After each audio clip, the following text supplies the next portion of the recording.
Well, y'all, the Horus Heresy, the Siege of Terra itself, is over. This past weekend, the third installment of The End in the Death was released. It is the 67th book in the entire Horus Heresy series, and it was a doozy. I've been reading the Horus Heresy for over a year and a half, and I finally caught up myself last Thursday right before The End in the Death Volume 3 came out. The End in the Death Volume 3 by Dan Abnett truly is a generational finale. But it did not get here without its two predecessors, so this is going to be the definitive review of the entire End in the Death trilogy. So let's break it down. There is no peace amongst the stars, for in the grim, dark future, there is only war.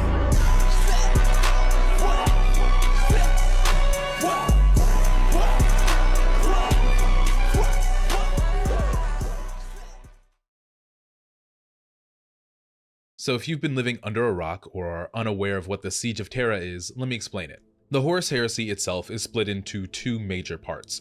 The first 54 books are the Horus Heresy, the war that encompasses Horus's rebellion. The Siege of Terra is the ultimate end of that war. Horus and the traitor forces that he accumulated during his rebellion make it to the homeworld of Terra and begin to assault it. Over several months, Horus and his forces destroy the outer defenses of the solar realm and blockade Terra. Horus had amassed one of the greatest military forces of all time and bombarded the throne world with hundreds of millions of soldiers and hundreds of thousands of vehicles, engines, and tanks. Battles were fought all over Terra, but the main focus of the war and major conflict was on the Imperial Palace, a continent-sized compound that is the brain and heart of the Imperium. On the Loyalist side, there were the Primarchs Rogel Dorn, Jaghatai Khan, and Sanguinius. The Primarchs, their legion, the regular Imperial army, and conscripts all over Terra fought to defend the Imperial Palace. On the traitor side, you had Mortarion and Magnus the Red, Angron, Fulgrim, and Perturabo, all being led by the War Master, Horus. They accumulated a vast host that consisted of their own legions, along with traitor Imperial army, Dark Mechanicum forces, and all types of demons. The last part in the Siege of Terra series is called The End in the Death, and it's split up into 3 volumes. This really encompasses the last couple of days of the siege and includes the big fights between Horus and Sanguinius, and Horus and the Emperor. And we'll get into all of that here in a second, but I want to talk about my expectations going into these last 3 books. Before I started The End in the Death Volume 1, I had read all of the Horus Heresy books, every novella, and every Siege of Terra book up until that point. There were characters I was looking forward to seeing in these books, there were moments that I was looking forward to experiencing. And when I opened The End in the Death Volume 1 for the first time, I really started to ask myself, will I be satisfied with this ending? A writer cannot encompass every single want of every single reader that he has. Was I going to be one of those readers of Dan Abnett's work that was not satisfied with the outcome? I also had to adjust my expectations when it came to having 3 volumes of a singular book. My expectation was that each book would be distinct on its own. And that wasn't really the case. If you put all of these books together, it would make a cohesive story, albeit incredibly long. And along with this last installment being split into 3 volumes, I expected there to not really be equal focus when it came to characters. There are obviously very important moments in these books that take precedent over some of these smaller storylines. So with these notes in the forefront of my mind, I started on The End in the Death Volume 1 a week before The End in the Death Volume 3 came out. I read the first 2 volumes during the week and started on The End in the Death Volume 3 when it came out this past Saturday. It was definitely a wild ride, so let me tell you my experience with reading these 3 books. Alright, let's get the bad stuff out of the way first. The number one thing about this 3-volume book is that it is incredibly hard to follow. And that is really due to the nature of what these volumes are supposed to be doing. The End in the Death is about the end. It is about wrapping up all the storylines that have started all the way back in Horus Rising in 2006. So there are more than the normal amount of characters in this trilogy. The dramatis personae of each volume is 4 to 5 pages long. And this was especially prevalent in Volume 2. Volume 2 is about 750 pages long, and it is filled with 2, 3, and 4-page chapters. Each one of these is a character perspective chapter, and they switch characters after every chapter. It did make getting through 750 pages easier, but it did make the storyline harder to follow. There was also some weird character significance things in here. For instance, I thought a lot of time was spent on Basilio Foe and his development of the Terminus Decree, that being a phage that could wipe out all Astartes and all Primarchs in the galaxy. A very cool concept, but it felt a little disjointed from the main story. And then of course there was the proto-space marine Litu. He previously was the bodyguard of the perpetual Erda, but at her command followed Alanius Persson and John Grammaticus on their journey. And I'm okay with that. I enjoyed him being a part of that party. And the whole point of the Long Companions was that they were a diverse group that pulled from every aspect of the Imperium. But having this character, who had no previous association with the very end battle between Horus and the Emperor, be present at that battle felt very weird. Out of all the characters that could have been a part of that final moment, I don't think he really fit there. And finally, I didn't get some of the character emotional resolutions that I wanted. And the main one was Dorn. When he and his forces finally made it to the Emperor and found his body, he really fell into his normal Praetorian role, issued some orders, and they left. I just wanted some more emotion from him in that moment. Later on, they talk about how he cried at the foot of the Golden Throne, but that really wasn't enough. You had Constantine Valdor and his custodians crying openly at the body of the Emperor. The Primarchs, who are arguably more emotional beings than the custodians, should have had a greater reaction to that, but that's really just personal preference. Now that the critiques are out of the way, let's talk about the amazing things that happened within these books. Right off the bat, I'm gonna say that this trilogy felt epic, it felt monumental. Starting each book felt like one more step closer to the end, and it was hard to take. And there were so many moments in these 3 books where I literally could not put the book down. The Emperor getting off of the throne for really the first time during the Horus Heresy, the Dark King revelation. The fights between Sanguinius and Horus and the Emperor. I think each of those moments had the appropriate amount of gravitas. But one of the best things about these last 3 installments of the Siege of Terra was that Dan Abnett really did keep to canon lore while adding enough detail to fill in the gaps. People who are familiar with the Horus Heresy story and what happens will find familiar themes. You have the Emperor going to attack the Vengeful Spirit as Horus lowers the shield. You have Malcador sitting on the Golden Throne, taking over the psychic responsibilities of the Emperor. You have the insurmountable crisis of the assault force being split on the Vengeful Spirit. Horus does indeed fight and kill Sanguinius, and he fights and mortally wounds the Emperor. You have the lone guardsman trope with Alanius Persson there. Even the injuries sustained by the Emperor are the same as the hallmarks of his corpse form. But this is really the first novelization of these events, and there's a lot of stuff that happens in between them. So let's talk about some of the details that were added in order to flesh out this story. First and foremost is the entire Dark King storyline, the Dark King crisis. In Volume 2, you get a lot of different revelations and hints from all types of storylines and characters about this coming entity known as the Dark King. Any character that is familiar and uses the Emperor's Tarot keeps pulling this card, the Dark King. I'll have a longer video both on my TikTok and YouTube about the Dark King later, but let's break it down simply.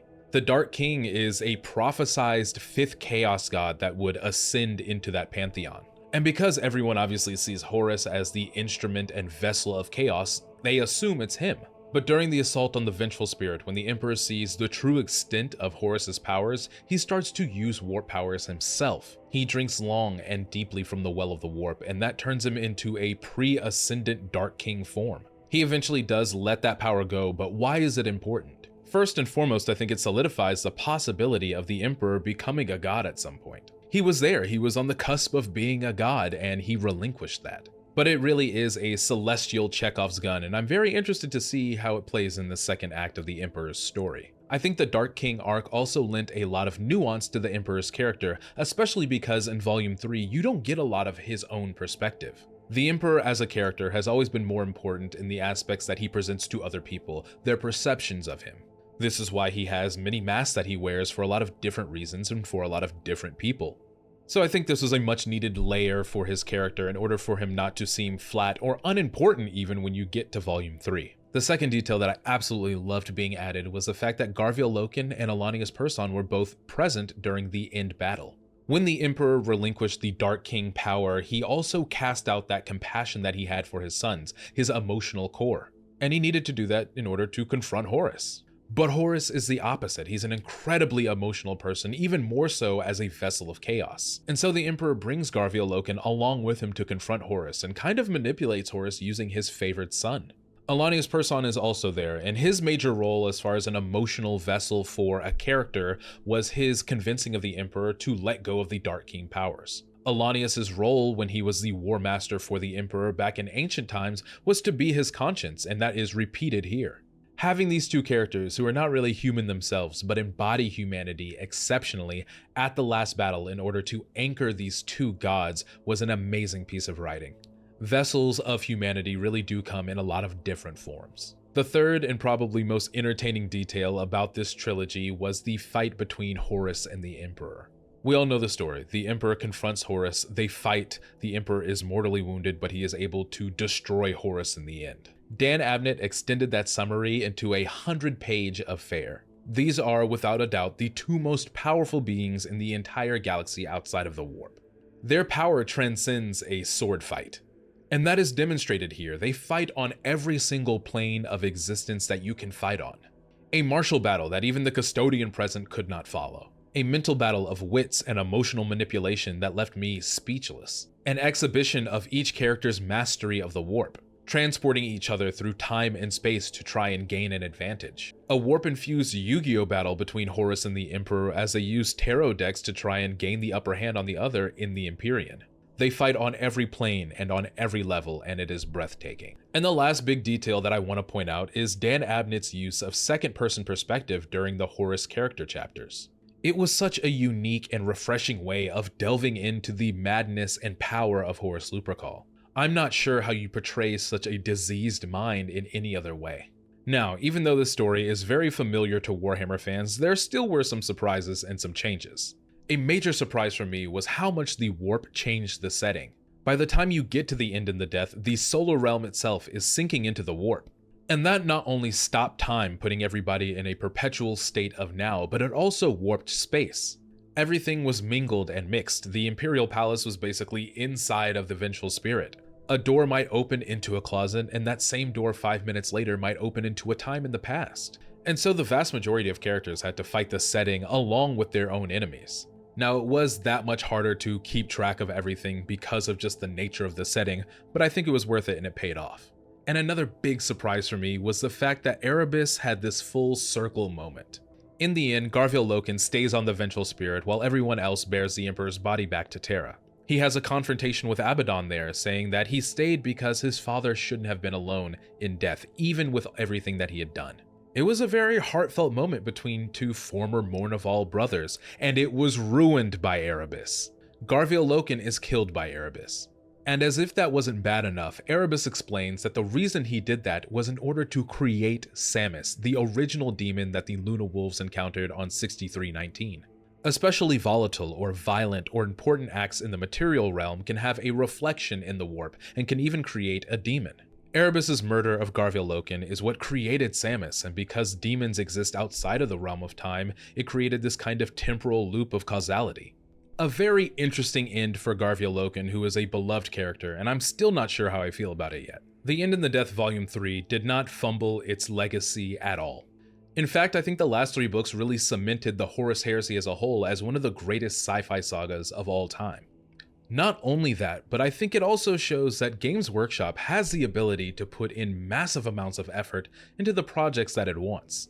30K has gotten a lot of love over the past decade and a half, and I think it's time to redirect some of that effort into other projects that are lacking. Some of the Tau, some of the Eldar, definitely the Leagues of Votann. But although it was a finale, I did see hints of different setups that could be coming in the future. If we don't get a series about the Scouring, the aftermath of the Siege of Terra, I'm not sure what they're doing. I'm pretty sure the word Scouring is even used in the last couple of chapters of The End of the Death Volume 3. There's also the project that Basilio Foe was working on, the Terminus Decree. From the canon that we have, this Space Marine and Primarch killing virus is being guarded by the Grey Knights right now.